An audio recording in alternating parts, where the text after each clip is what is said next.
All right. Explanation for worksheet number 3. On both these worksheets you just grabbed, quite honestly, these are the ones that separate people who pass from people who don't. The first two worksheets you should have been able to do fairly easily, just because all you had to do was look stuff up. There was real no thinking behind it other than just read about it or find it on the flow chart. So not too difficult. The stuff we have today is a little more involved, and that's because it involves equations. Now, the good part is, when we talked about equations before, you had to balance them and do everything else about them. You don't have to do that. The equations are already balanced and written for you. You don't have to make up anything. What you're going to be doing today is matching equations to the step they go with. That'll be your primary thing, and then we'll talk about safety stuff. If you're able to do these two worksheets pretty easily, that's a good sign. And one of the main things you've got to do is memorize worksheet number 4. It's really more of a note sheet than it is a worksheet. Whatever is found on here, you need to know off the top of your head. And that'll be, and by the way, that's 8 questions on the Scotland Yard test are from that worksheet right there that you have to memorize. The people who don't pass are usually the ones who have not taken the time to know their safety stuff. Okay? For example, and I'll do this real quick, for worksheet number 4, you need to know all the acids, and know all the bases, and know all their safety, and all the cyanide complexes, etc. And then on the back, you need to know different things about the fume hood, etc. Okay? So that will be kind of your homework for the next 2 days, is to memorize worksheet number 4, because you do not get to use it during the test, because it's closed note. Okay, so let's talk about equations. I've got an example up here of Cro-Magnum's equations. There are 3 equations total. They're already balanced, they're already in order, and they're already written for you. And you'll even have this available on the test. So your job, quite simply, is to do one thing. Identify the steps that require equations and match them to this. Okay? Identify the steps that require equations and match it to this. So we're going to go through that process. This whole paper explains it, but I'm not going to read right off it. We'll just do it and show you how it's done. Okay, first of all, a quick reminder from yesterday. We talked about how, the first time you learned how to write equations, you learned how to write them like this. We had reactants on the left, things we mix together, an equal sign or an arrow, and a product. What you start with, what you end with. On the Scotland Yard flowchart, we talked about how that goes from top down. What you start with is in one box above the number that you're looking for, and what you end with is in the box below. So if I was writing this equation, it'd be Pb plus 2, some chemical added here, makes Pbi2. Reactants, products above that number, or around that number. Okay, because we're going to mention that quite a bit today.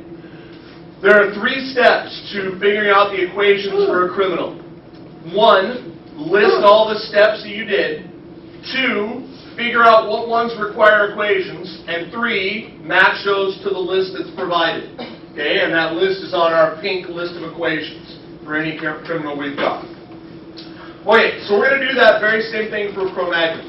Cro-Magnum has 3 equations. That means 3 times while we're testing it, it changed. 3 times it changed. Something happened in the test tube that we could see occur. Okay? So, we'll start off by looking at the flow chart. Cro-Magnum, like all our criminals, starts at the very top and works its way down here to number 14, which is its final test.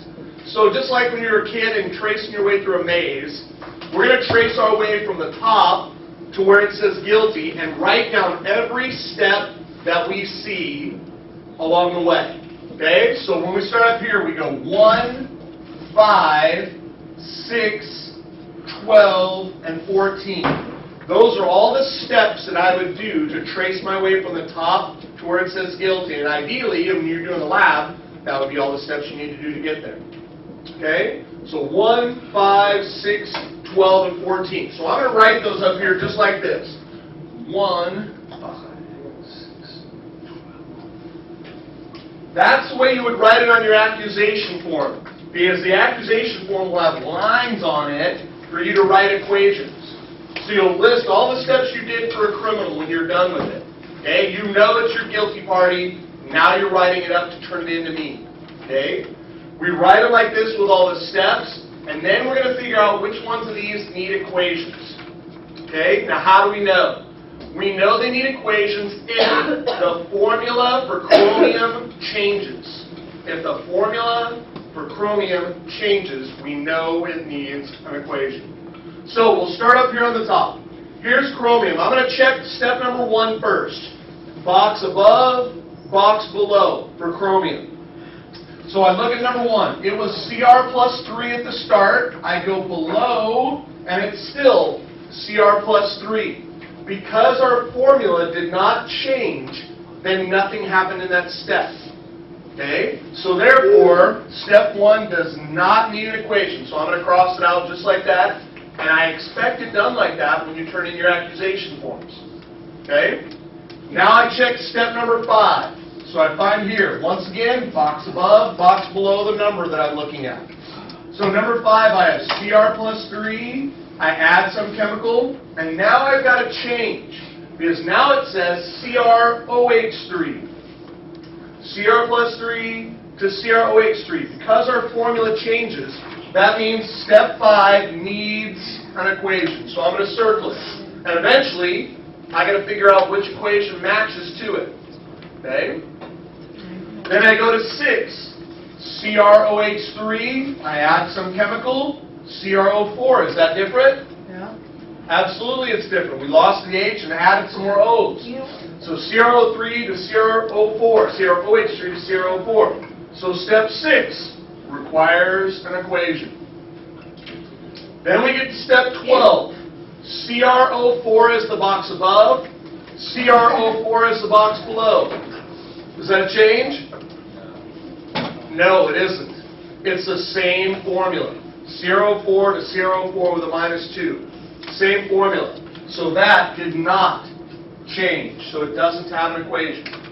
And then one little trick of the trade while you're doing Scotland Yard, the last step always needs an equation. Because it's your final test, and you're always going to have something that you do that causes a change. And in our case here, CrO4 to Ba, CrO4.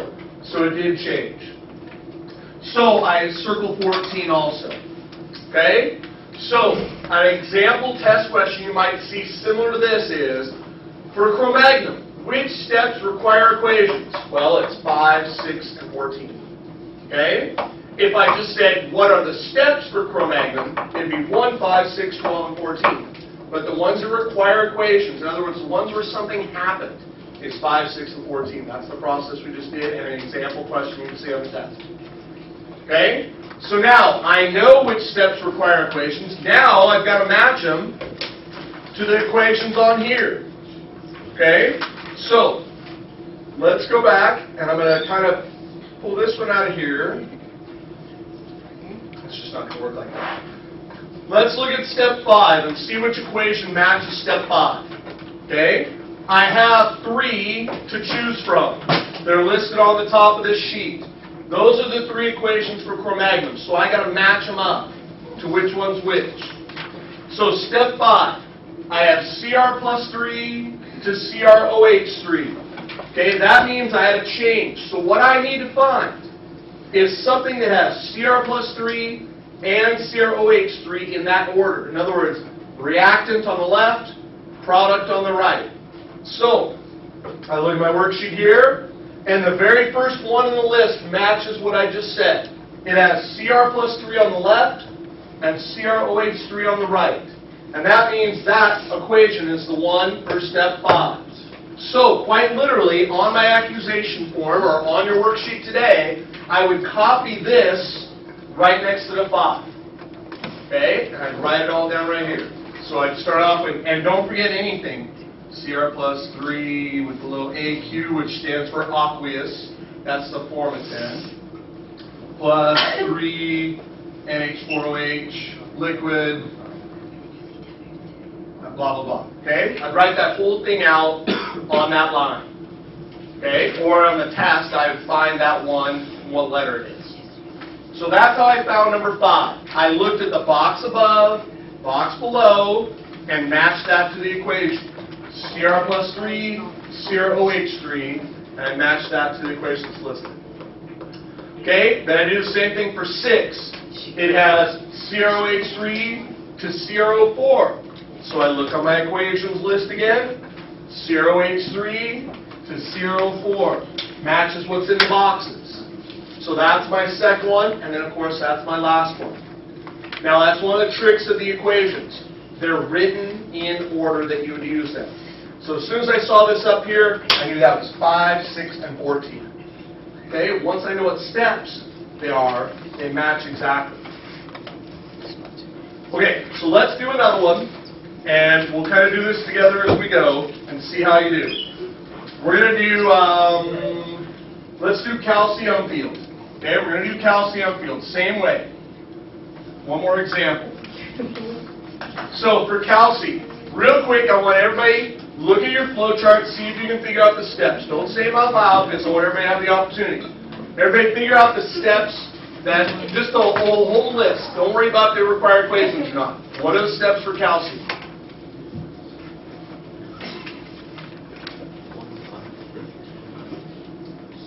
Anybody got them for me? 1 step. No, calcium. Now let's. 1, 5, 15, 16, 17. Yep. Okay? And if you don't know where we got that from, you really need to look back at worksheet number 1. That's what we did yesterday. All I did was trace my way here. 1, 5, 15, 16, 17. That's how I got there. Okay? Now I have to figure out which ones require equations. And this is the hardest part in my mind, to be honest with you. Ca plus 2, I do step 1, Ca plus 2. Is that a change? No. No. So I mark it off. That is not an equation because the formula did not change. Now I do step 5. Ca plus 2 box above. I do step 5 and I find it over here. Ca plus 2. Is that a change? No, it's not a change again. Pay attention. Thank you. Step 5 doesn't need an equation either. So now I do 15. Ca plus 2, I do step 15. CO3. Is that different? Yeah. Yes. Does everybody know why that's different? Because it's not. The formula changed. Ca plus 2 to CaCO3. So this one has an equation. CaCO3, step 16 to Ca. Is that a change? Yep, it's a change again. And then, like I said, all final tests have a change associated with them. And in this case, we're making red flame with step 17. So, the steps to require equations. Remember, that will be a test question. What are the steps to require equations for calcium? It's not all of these, it's just 15, 16, 17. Okay? If I ask you to list the steps for calcium, it's all of them. The steps to require equations are those 3. And then if you've got to match equations, now I break out my list. I'm going to put calcium up here. It's towards the bottom. Okay? Well, I've got 3 equations, and I've got 3 numbers, and they're in order. So that's 15, 16, and 17. The pink sheet you're supposed to have. Mine's black and white because the pink was too bright on here. Okay, so the 3 equations listed are 15, 16, and 17. Once you know the steps, they're already in order, they're already balanced, just match the numbers to them. And when you get your own copy of the list of equations, you can write on it. So if I ever get, if I get calcium fields once, I'll write the 15, 16, 17 on it, and then next time I'll already know. And I'll have to write it again. Okay? That's worksheet number 3. There's 3 types of questions on here. Number 1 is going to ask you to list the steps and circle the ones that require equations. That's what I did right here. Number 2 is going to ask you to list the equations. And yes, on one of them was really long. I don't remember which one. But anyways, so list the equations on those. And then finally on number 3, match the step number to its equations. That's the one where I told you. List them, match them, and then I'll identify which one it is for you. Okay, worksheet number 4. I just want to talk about this briefly. It does not take a whole lot of explanation. Every bit of safety information for Scotland Yard is on this piece of paper. The front side is chemical information. Acids, bases, cyanide complexes, and other, to be honest with you, remaining chemicals. You need to know the acids, bases, and cyanide complexes. You've got to memorize those formulas. If I say, which of the following is an acid in Scotland Yard, you better be able to find it. Okay? Then on the back, it's safety stuff about other things. The centrifuge, like don't put your fingers in there. A broken test, you could damage you. Don't put stoppers in. Bunsen burner, how to light a Bunsen burner. Fume hood, how to know if the fume hood is working or not by making sure the glass is pulled down. A tire, like clothing that's allowed. Broken glass for what to do in chemical spills.